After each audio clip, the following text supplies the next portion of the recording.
안녕하세요. 미국 주식 성공 투자로 여행을 원 없이 다니고 싶어하는 욕망덩어리 미국 주식 인간 지표입니다. 9월 2일 월요일은 휴자이니까 현생이 충실하시면 되시고요.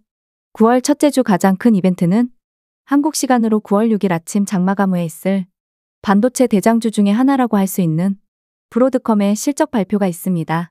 그리고 그날 금요일 밤에는 고용지표 발표라는 아주 중요한 이벤트가 있습니다.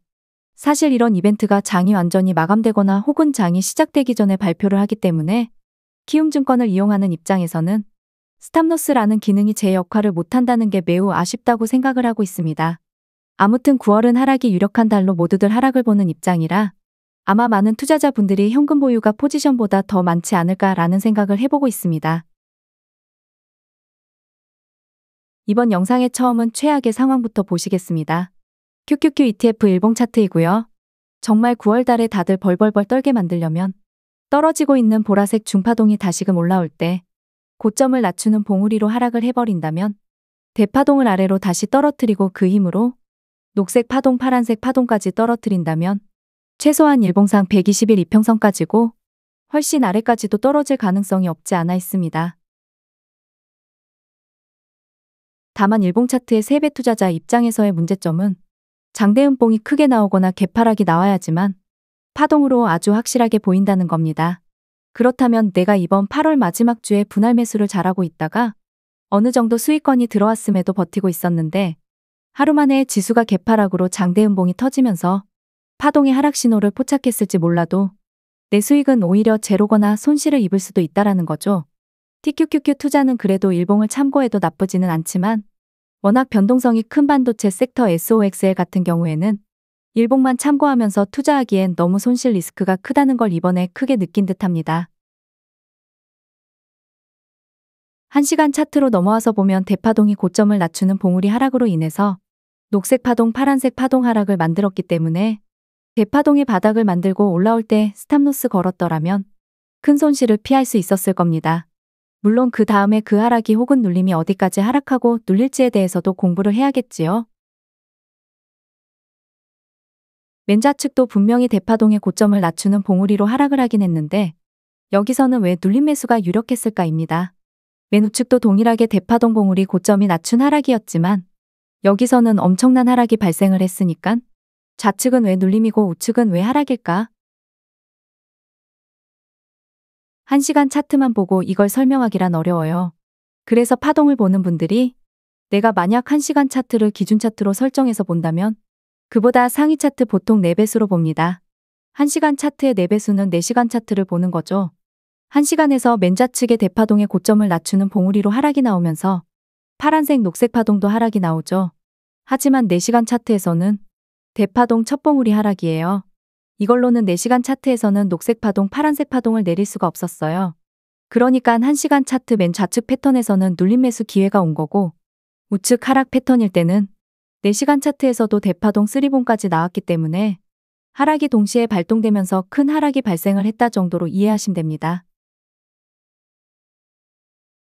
지금 현재는 만약에 녹색 파동이 유턴을 하고 위로 돌아선다고 가정을 해볼게요. 그런데 파동하면 좌측처럼 다시금 고점을 높이면 다행이지만 만에 하나 녹색 파동이 고점을 높이지 못하고 고점을 낮추면서 쌍봉 하락이 발생을 한다면 내려오던 파란색 파동의 하락을 가속화시키겠죠. 그러면 8월 마지막 주에 나왔던 저점을 깰 확률이 높아진다.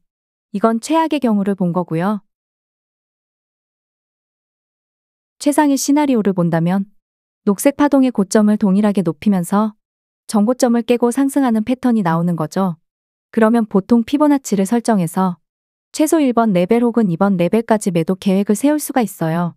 물론 파동도 체크하면서 파동에서 하락 신호가 나오면서 꼭 피보나치 설정값에 오지 않더라도 매도를 하면 되고 근데 만약에 녹색 파동의 고점이 최악의 상황처럼 봉우리 높이가 낮아진다. 전고점 부근만 살짝 뚫고 바로 내려올 가능성이 훨씬 높아집니다.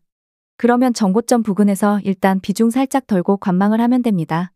다만 현금 비중이 너무 많다라면 좀 더 홀딩 관망을 해볼 수도 있고 이건 뭐 개인마다 평단가와 예수금 비중에 따라서 달라집니다. 그러면 다시 현재로 돌아와서 만약에 제일 좋은 패턴대로 흘러간다면 현재 부근에서 저점을 더 크게 깨지 않으면서 캔들이 위로 팍팍 올라오면서 전고점을 뚫고 피보나치상 1번 라인까지는 올라가야겠죠. 그래야지만 녹색 파동의 고점도 동일하게 높게 형성될 거니깐. 여기서 눌림 매수 구간에서 계속 분할 매수를 크게 가져가는 방법과 1시간 차트상 61이평선 화면의 하늘색 선 아래에 있을 때만 분할 매수를 소량씩 늘려가다가 21이평선 화면상 녹색 선이 61이평을 완전히 깨고 올라와서 골드크로스, 일명 이평선 정배열을 만들 때 거기서 돌파 매매로 추가로 불타기를 하면서 비중을 그때 추가로 늘리는 방법도 있습니다. 물론 눌림 매수 구간에서 분할 매수를 크게 가져가는 게 가장 좋겠으나 무조건 정고점을 뚫고 상승이 나온다는 보장은 없으니깐 그나마 혹시라도 최악으로 정고점도 못 가고 아래로 떨어질 걸 감안해서 눌림 매수 구간의 매수는 천천히 조금씩 가져가는 거죠. 그럼 이걸 이제 현재로 돌아와서 설명드리면 현재 QQQ ETF 1시간 차트 기준상 캔들이 아직 61이평선 아래에 있으니까 천천히 분할 매수를 이어가다가 21이평선이 61이평선 위로 뚫고 올라올 때쯤부터 돌파 매매로 비중을 추가로 늘리는 방법도 있다라는 겁니다. 그리고 나서 정고점 부근 가면 비중 살짝 덜고 피보나치상 1번 레벨까지 가주는지 체크하면서 매도 비중을 조절하면 되지 않을까 싶습니다. 여기서 최악은 녹색 파동의 고점이 낮아지면서 하락이 나오는 건데 이럴 때는 최근 저점에 스탑로스를 걸고 주무시는 걸 추천드립니다. 그러면 장 시작 전에 스탑로스 걸고 주무시고 장 마감 후에 종가와 캔들 위치를 확인하고 매수하는 것도 오히려 꿀잠 자면서 3배 상품 투자하는데 더 도움이 되는 것 같습니다. 장중 베팅하다 보니 요즘엔 그냥 단타로 접근하는 게 맞을 정도라 장중 무빙이 너무 더러운 것 같습니다. 9월 2일 월요일 휴장이니 현생 잘 보내시고 구독과 좋아요, 알람 설정은 무료입니다.